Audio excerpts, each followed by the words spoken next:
back to Ed's Mini Empire. I hope you're all doing well. So I am going to be cracking on once again with my little R50 Mini, first generation BMW Mini. I've got a few bits. I've got enough that we can start putting things back together. We are going to tackle the water pump, the faulty fan, the broken front panel, and the radiators. If you did watch out my last video, you'll know exactly what the problems are. If you didn't, please do go back and look. But basically we've got a lot of overheating issues, a lot of things that are tired and worn out that just need renewing. So we're going to crack on. We're going to fit the water pump, fix the fan, and see what we can do with the broken front panel. So let's get some tools organised and let's get out there and crack on.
Okay, so that is the new relay pack fitted and wired up. I've soldered the little terminals as well, as you saw there, just to try and give them a little bit extra strength.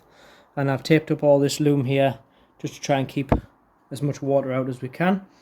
So I've got my little test rig set up, battery on the floor with this test light. Got the clamp on the earth pin. So if we give power to each of these pins, the fan should spin.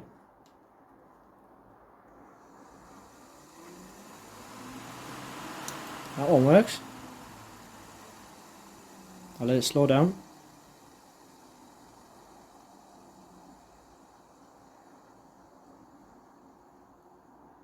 And then that one also works. So that is our coolant fan, fully working with a new resistor pack, so it will work on high and low speed. So hopefully that will help keep the engine cool. Alrighty then, we've got the new water pump fitted, alternator and everything back on. We've done a little bit of cleanup around here. We're ready to put on the replacement front panel, new coolant radiator with the repaired fan.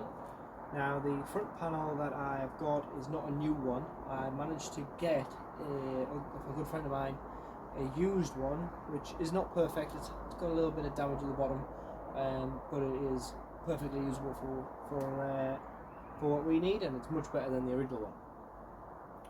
So I'm going to rest that on. I'm going to put the crash bar on just to keep that in place, as it kind of sandwiches it between the chassis leg ends. I did manage to get a new crash bar and a new end for the subframe. If you remember from our previous video, that had a little bit of damage and was bent. I did plan on just straightening it out, but I managed to pick a couple up nice and local. So we're just going to go ahead and replace them. So we'll rest the front panel on, get the coolant pipes connected, get the aircon pipes routed through where we need them to be, and then we can start getting it ready to bleed the coolant system.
Right then, so I've got this crash bar on just loose for now, just hold this on, stop it dropping off at me. You'll notice I have not put the aircon radiator back in, and that's because the original one's knackered. I do have another one on its way. I bought a brand new one, but it's not here yet. That's not a problem because that actually fits on from the outside. So we've got the pipes just here loose, ready. But we're quite alright to run that without that connected for now. So the two coolant pipes are connected. The ducting for the airbox is connected. So now we just need to sort the fan wiring out. Repaired fan wiring.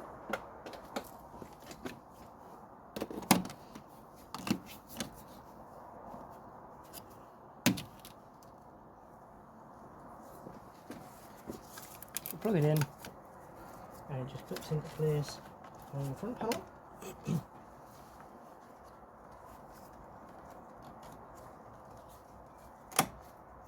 you go.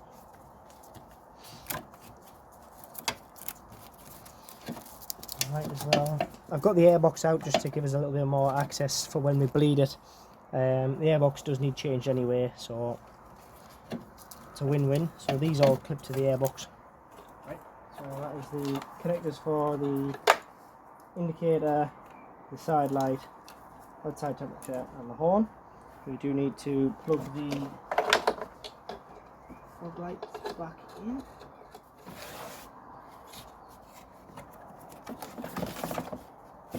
Right, there we go. Same on the other side.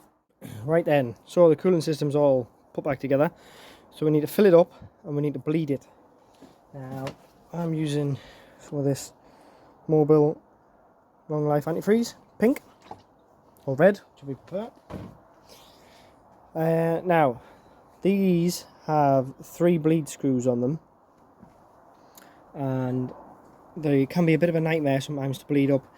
This here is the pressure cap, and this is just an expansion overflow, so this doesn't have a seal on it. That's just an overflow. We need to fill it up here first, and then we're going to open the bleed screws before we start the engine. A lot of people make that mistake. They fill this up, they start the engine, and then it ends up airlocked, and it is quite difficult sometimes to get that air out. But if you fill it up and get most of the air out before you start the engine, it is a bit easier. This cap's a bit tight.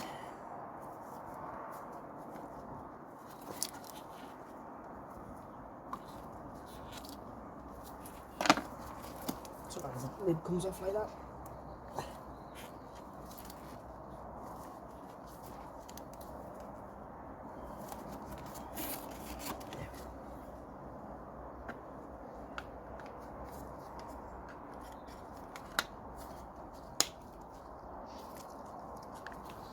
Okay, so we need to fill this up.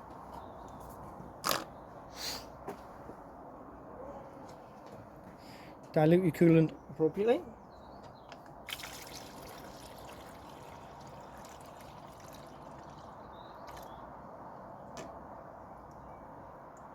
A little gurgling down.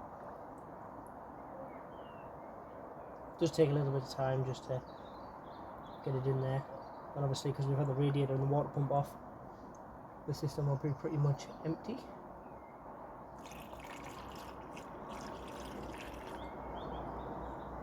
Just go steady, a little bit at a time.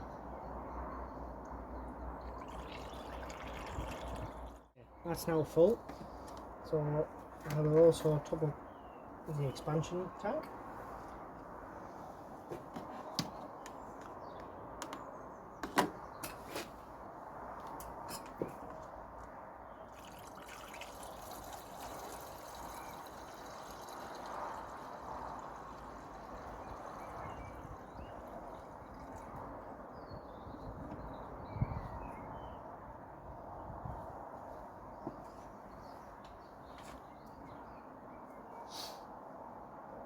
Right, you are.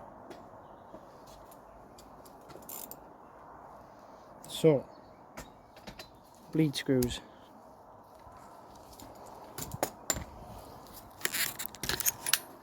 Right, topped up there, topped up there, enough for now. Bleed screws, we have 3. First off, we've got one here on the top radiator hose, and we have one down there on those heater pipes. Now they're the easy ones, and there is another one that people either forget about or don't know about, which is down here. You can see it better from this way. There it is. That is an 8mm bolt in the heater pipe. That's also a bleed screw, so don't forget about that one. So I'm going to do that awkward one first.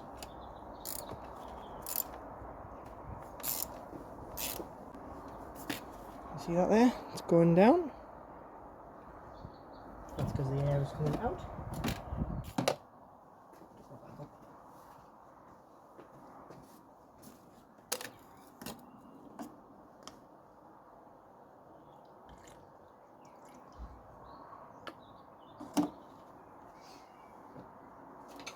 Okay, now we're going to do the other two.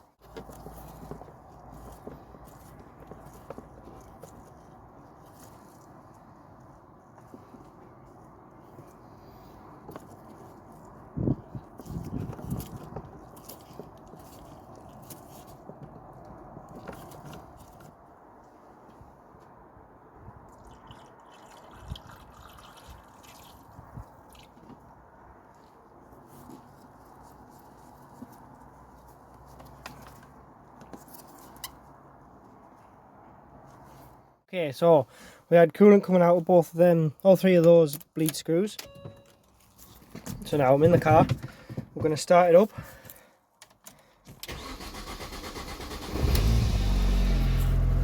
And we are going to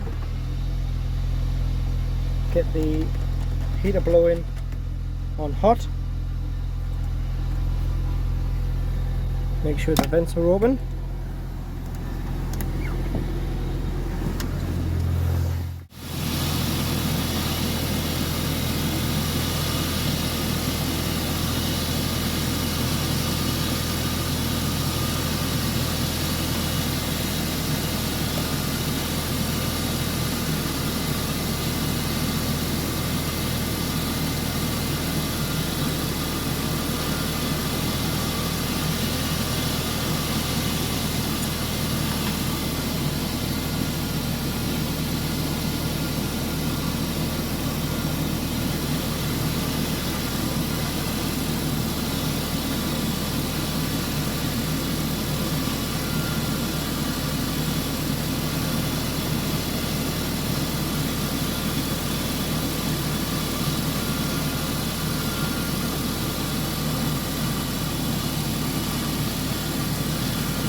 Right then, so we've got the engine running.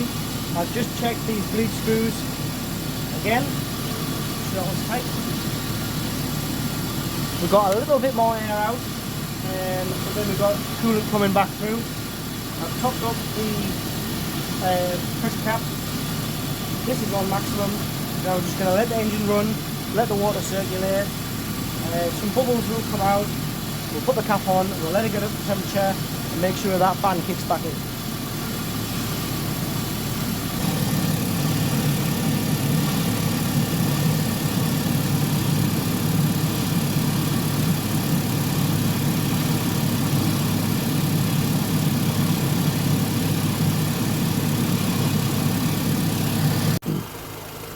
Alright, we're getting there now. The temperature gauge reads normal. The heaters are blowing hot air. I've checked the bleed screws again, there's no air in the system. I've put the pressure cap on, I keep an eye on the level through the expansion cap, and I can feel that top hose there is nice and hot, so the thermostat is opened. You can just gently feel this radiator. It's hot all the way along. So now all we have to do is wait for the fan to kick in. Now the fan doesn't kick in until something ridiculous. I will Google it, but it's something like 108 degrees. Normally cars are about 95, 100 degrees. They run quite hot, so don't be alarmed if it seems to be taking an age for your fan to kick in. You can get some scan tools that will tell you coolant temperature live. You can keep an eye on that if you like. But if you're not losing coolant, the gauge doesn't say it's overheating, and everything seems to be circulating fine. You just got to wait. I know the fan works because we've repaired it and tested it. So just got to wait till it kicks in.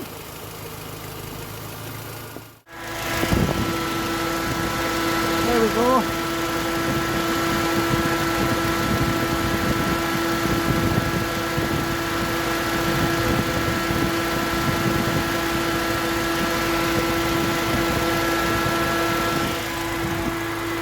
Woo!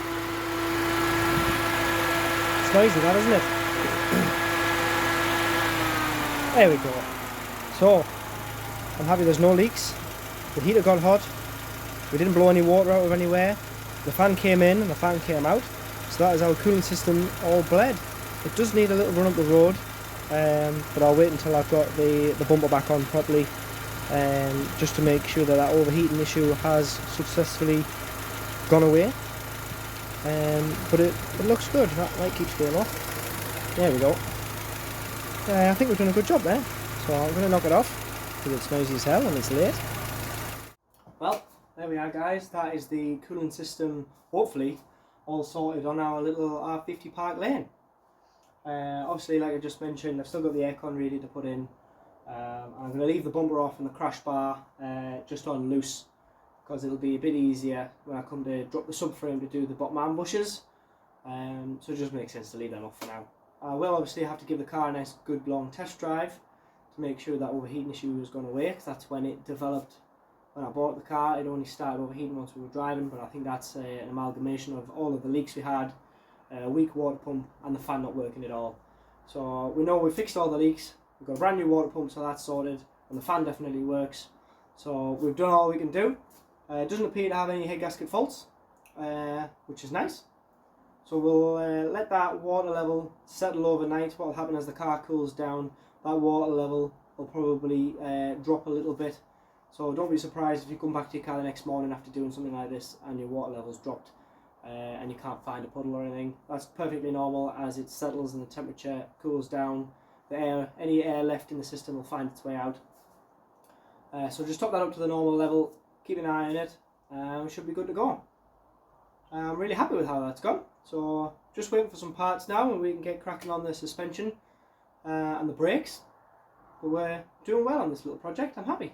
Nice little car it'll be when it's done. So that's the end of the video. I hope you have liked it.